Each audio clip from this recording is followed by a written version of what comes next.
The only 3 small trucks you should even consider buying, with modern day trucks all going with smaller turbocharged engines, direct injection, and on top of it you're hearing recalls upon recalls. With Toyota's new Tundra, and that V6 3.4 is blowing bearings. We're hearing General Motors is also having all kinds of recalls and problems. Ford's leading the recall list, and modern technology with hybrids, direct injection, and in some cases CVT transmissions leaves us all wondering, where have the good quality small trucks gone? Well, I'm going to share a list of 3 of those amazing trucks that you should only consider if you're in the market. Let's get into it now. Life's too short to drive boring cars.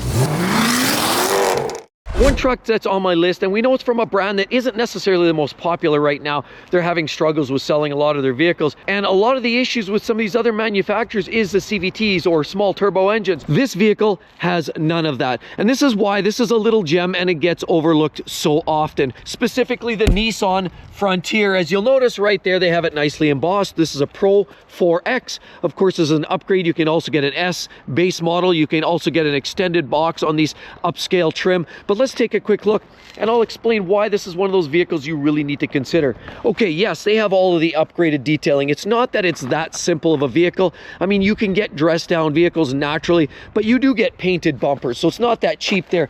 4X, of course, it does allow you the capability of going more off-road. It's more designed for that. I love this military style of rim that they have there with this little orange decals on there. It's beautiful.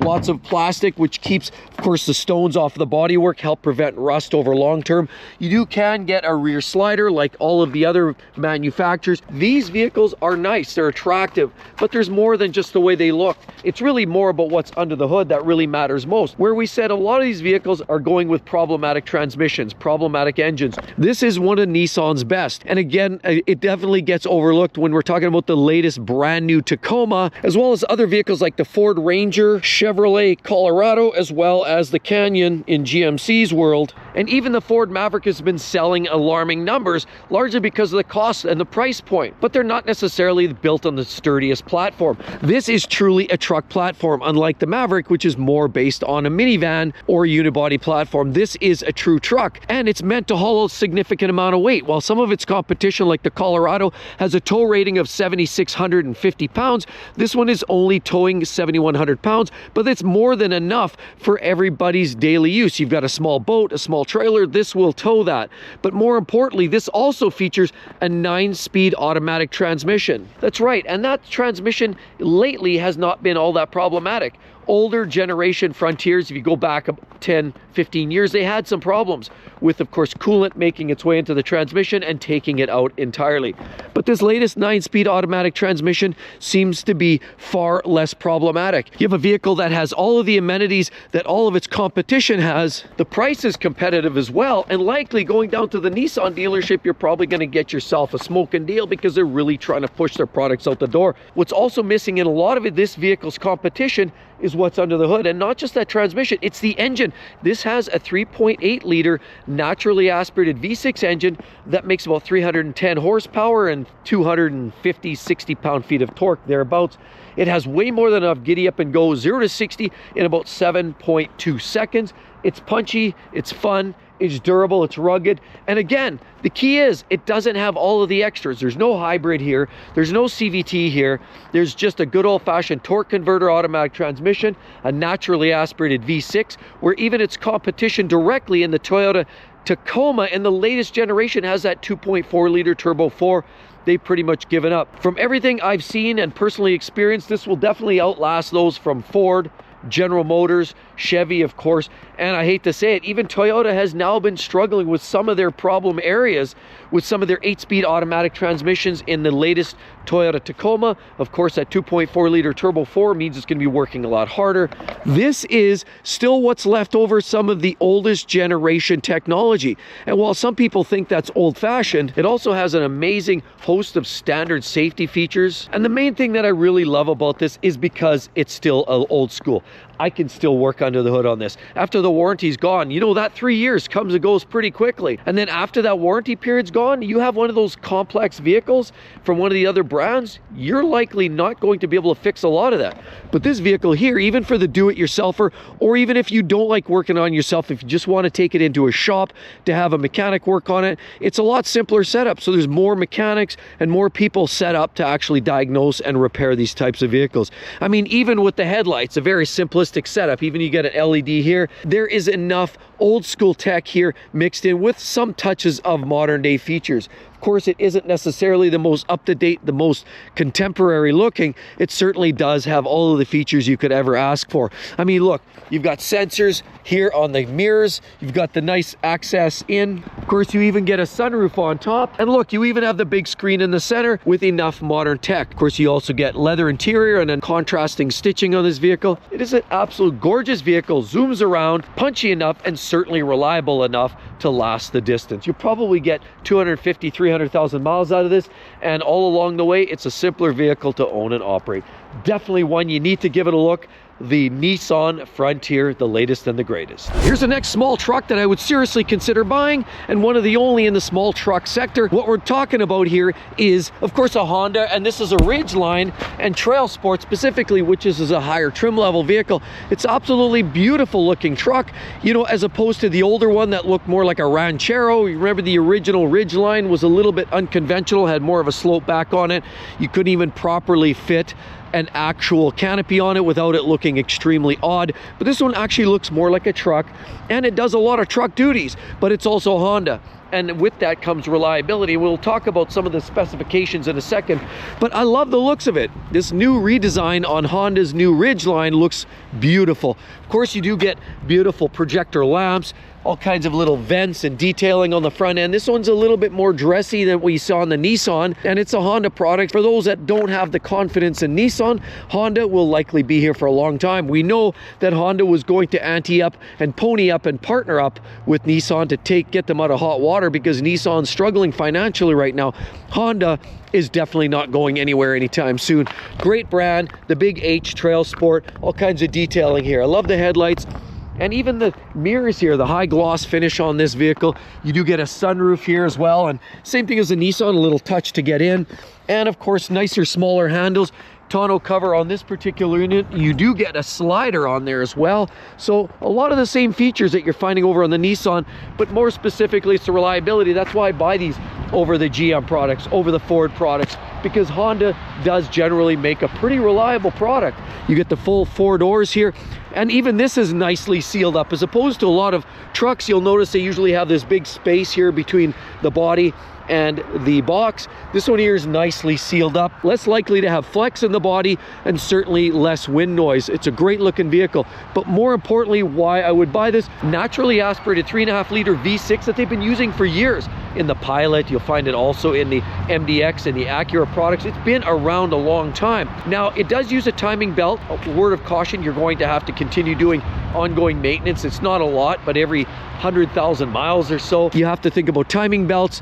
It's a little bit more unconventional in that regards, but it is very, very dependable. That engine's been around a long time, but that V6 engine does put out about 280 horsepower, so it's slightly down from the Nissan, but it does put out about 262 pound-feet of torque, very similar. The beauty is this also has a 9-speed automatic transmission, similar to what you're finding over a Nissan. On top of it, you also get the iVTM4, the all-wheel drive system that does help you claw through snow and ice. You also get a towing capacity in this vehicle of about 5,000 pounds. Now, that's a couple thousand pounds less than you're finding on the Nissan.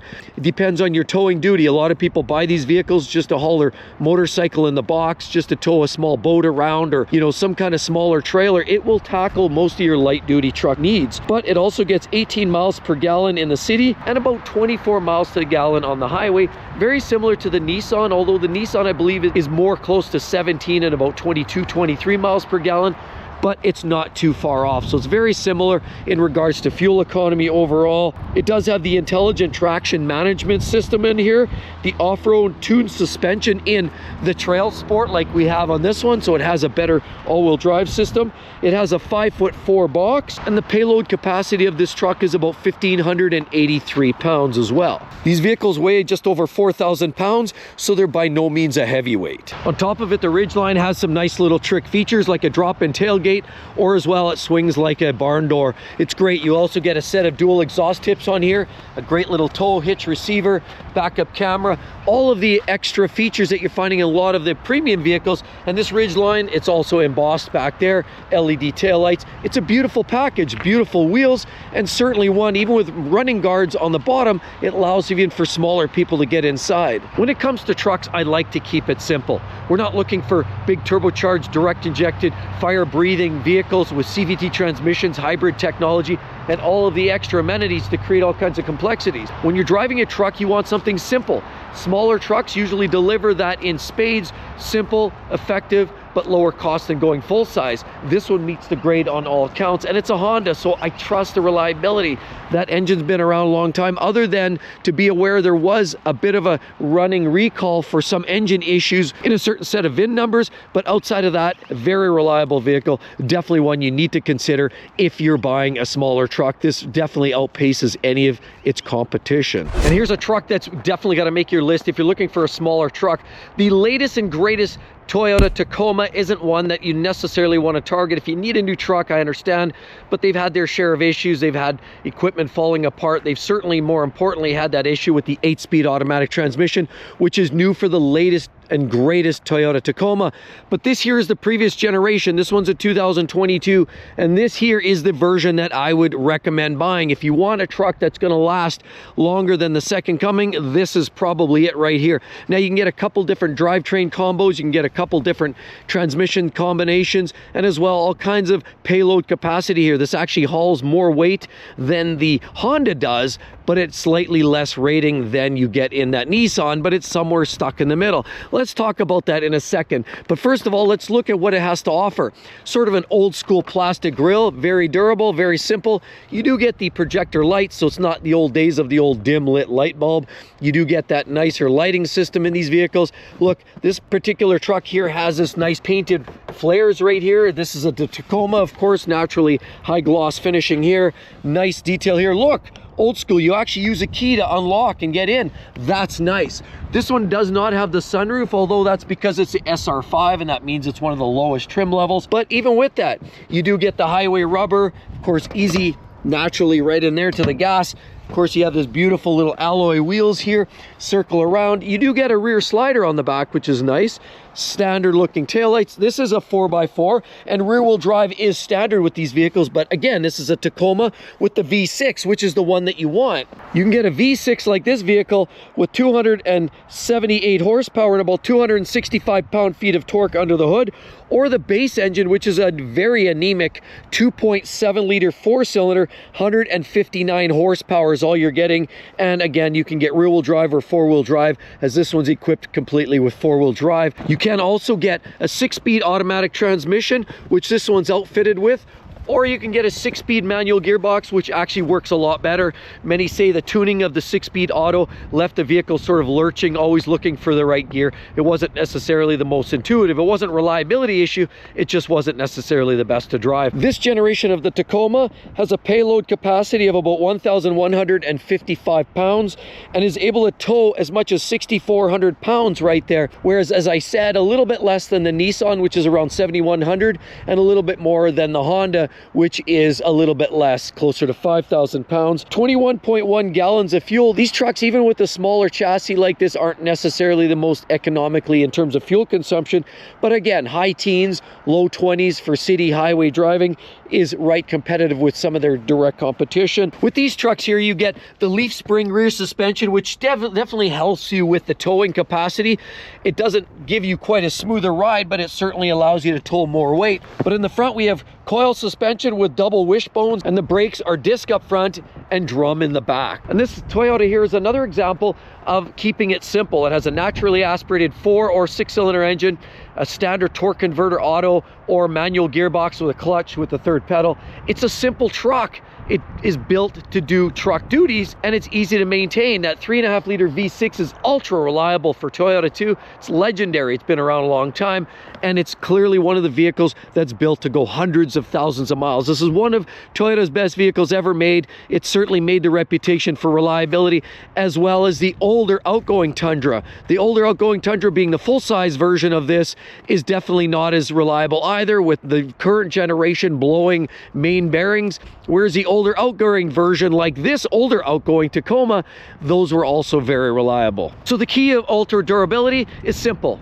Torque converter auto, manual gearbox, naturally aspirated V6 engines, a significant amount of tow capacity, simple drivetrains, no excess technology buried within. Just means you've got the recipe for some of the most reliable small trucks. I wouldn't advise anybody look anywhere else if reliability, durability, and long life of your vehicle are the primary objectives. And with all of that said, if you want to find out some of the most reliable cars that I would only suggest to my friends and family, definitely want to check that out right there. Hope to see each and every one in the next one. See you all real soon. Bye-bye.